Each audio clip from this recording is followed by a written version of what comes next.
Hello friends, स्वागत है आपके अपने YouTube channel online GK GS classes में।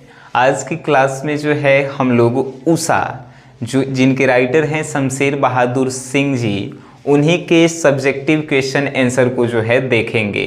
देखिए, उषा चैप्टर के प्रश्न और उत्तर और इस प्रकार से कि आपको दोबारा पढ़ने की या याद करने की या रटने की आवश्यकता नहीं है। सिर्फ वीडियो देखिए, ज़्यादा से ज़्यादा 10 मिनट के होगा और नहीं देखेंगे तैयो ठीक, हमारा उसमें कोनो लॉस नहीं है। पहला प्रश्न, प्रातः काल का नभ कैसा था? बताइए। आप पिछला वीडियो आप देखे होंगे, पिछला क्लास जिसमें हम कविता एक्सप्लेन किए हैं। तब प्रातः काल सूर्योदय के पहले, सब सवेरे कभी उठिएगा तो देखिएगा सूरज उगने से पहले आकाश का रंग कैसा होता है।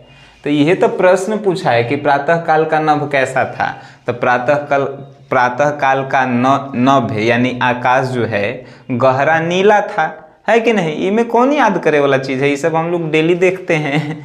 नेक्स्ट है कि राख से लिपा हुआ चौका के द्वारा कवि ने क्या कहना चाहा है?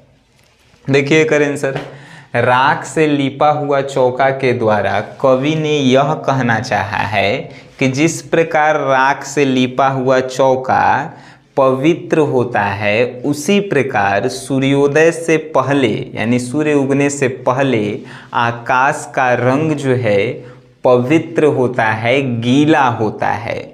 अब राख से लिपिएगा, गोबर माटी से जो हमने के घरे लिपाता है आंगन चौका, तो सब गीला नहीं रहता है और पवित्र रहता है। देखिएगा माँ आपकी जो है गोरू नहीं धरे देगी, यानी पवित्र है। तो उसी प्रकार राख से लिपा हुआ चौका के द्वारा कवि ने यह कहना चाहा है कि जिस प्रकार राख से लिपा हुआ चौका पवित्र होता है, थोड़ा गीला होता है, उसी प्रकार सूर्य उगने से पहले का आकाश जो है नीला होता है कि नहीं? थोड़ा गीला होता है, यह तो था पवित्र होता है, ये तो था। ये सब याद करने वाला नहीं है प्रश्न, आप लोग डेली देखते हैं घर द्वार में।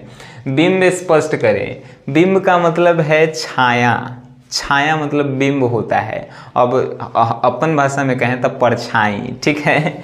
तो ये पूरा लाइन का जो है आपके मन में क्या परछाई पड़ा वो तो लिखेला है। तो कुछ है, देखिए, बहुत काली सील जरा से लाल केसर से की जैसे धुल गई हो, एक और बिंब स्पष्ट कीजिए।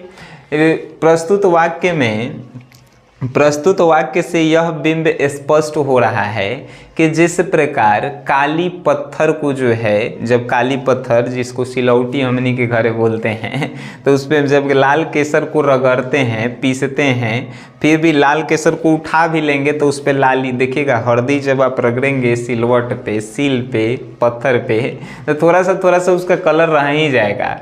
उसी प्रकार आकाश का रंग जो है ऐसा लेखक को प्रतीत हो रहा है कि अभी अभी जो है आकाश को जो है लाल केसर से धोया गया है।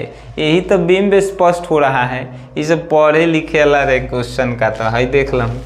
नेक्स्ट है उषा का जादू कैसा है? उषा का जादू कैसा है बताइए। आप अगर पढ़े होंगे कविता तो उसमें आप बता सकते हैं आसानी से। उषा का जादू कहने का मतलब कि सूर्य उदय के पहले आकाश जो है नीला शंख की तरह दिखाई देता है। आकाश जो है कैसा दिखाई देता है? नीला शंख की तरह पवित्र दिखाई देता है कि नहीं? ठीक, तो उहे के कारण जो है उषा का जादू दिखाई देता है कि नहीं? फिर काची तो राख से लिपा हुआ जैसा प्रतीत होता है उषा, तो ये सब जादुए न है। लेकिन जैसे ही सूर्य उदय होता है, सूरज भगवान उगते हैं, सब जादू खत्म हो जाता है कि नहीं? तो ये तो आंसर आपको, इसका नोट्स आपको जो है मिल जाएगा। आप अगर नए हैं, जो लोग नए नहीं हैं उनको तो ग्रुप में मिल ही जाएगा। जो नए हैं उनके लिए प्रोसेस क्या है, तो एक व्हाट्सअप नंबर है जिस पे 101 रुपये पेमेंट करना होगा। वो व्हाट्सअप नंबर आपको दे देते हैं 9608339424। इस नंबर पे पहले जो है आपको 101 रुपीज़ पेमेंट करना होगा सर। पेमेंट करने के बाद आपको क्या होगा कि आपको पेमेंट का स्क्रीनशॉट अपने डिटेल्स के साथ इसी नंबर पे फिर व्हाट्सअप करना होगा। व्हाट्सअप करने के बाद आपको जोड़ा जाएगा ग्रुप में जिसका नाम है 2023 टॉपर बैच हिंदी, और उसमें आपको जोड़ा जाएगा। जो भी आपके क्लासेस छूट गए हैं, जैसे आपके जानते हैं कितना क्लासेस छूट गया है, हिंदी खत्म होने वाला है सिलेबस, 5 गो और चैप्टर बचा हुआ है। आपका पूरा जो है ग्रामर छूट गया है, आपका पूरा जो है क्या छूट गया है, तो गद्य खंड छूट गया है। उसके बाद काव्य खंड में ये 8वां चैप्टर पढ़ाई हो रहा है, यानी कि अब 5 को बचले है पूरा हिंदी में। तो उस सब के जो है PDF आपको मिलेगा, उस सब का जो है क्या आपको मिलेगा, PDF वीडियो के लिंक। आप घर पढ़ लीजिएगा, 1 महीने में ख़त्म आप कर सकते हैं, चाहते हैं तो अब, नहीं तो मत लीजिएगा, है कि नहीं। बिना इंटरेस्टेड कैंडिडेट मत लेना, पढ़े लिखे वाला लेना का है कि पैसा जेकर लगता है वो कड़े मालूम चलता है। नेक्स्ट हम लोग जाएंगे क्वेश्चन की तरफ। 5 नंबर, लाल केसर और लाल खरिया चौक किसके लिए प्रयुक्त है, इहो बतावे वाला क्वेश्चन कहता है। लाल केसर और लाल खरिया जो है आकाश का, सूर्योदय से पहले जो आकाश का कलर नीला होता है उसी के लिए प्रयुक्त है कि नहीं। आओ का ये सब पढ़े वाला क्वेश्चन है। व्याख्या करें, व्याख्या करे का मतलब कि शुरू से लेकर अंत तक बताइए। आपसे कौन कहा है कि शनि सर के व्याख्या कीजिए, जन्म कहाँ से हुआ है, अभी तक क्या कर रहे हैं, वो सब लिखे पड़ेगा। तब व्याख्या यानी पहला नंबर, जादू टूटता है इस उषा का, अब सूर्योदय हो रहा है, इसका व्याख्या करना है। प्रस्तुत पंक्तियाँ शमशेर बहादुर सिंह जी द्वारा लिखी गई कविता उषा से लिया गया है, जिसमें कवि ने यह कहा है कि सूर्योदय जब होता है तो जो उषा का जादू सूर्योदय होने से पहले जो शंख के तरह दिखाई देता है, चाहे राख के लिपा हुआ चौका की तरह दिखाई देता है, वो सब टूट जाता है। यही तो एक अर्थ था, है कि नहीं। अब नेक्स्ट ख नंबर, बहुत काली सील जरा से लाल केसर से की जैसे धुल गई हो, एक अर्थ व्याख्या करेला है।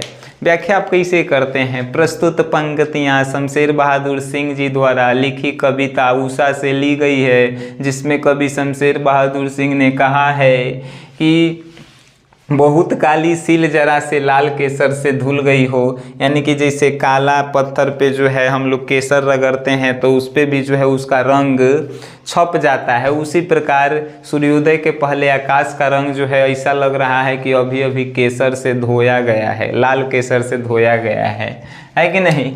इस सब बहुआ वाला क्वेश्चन है यार।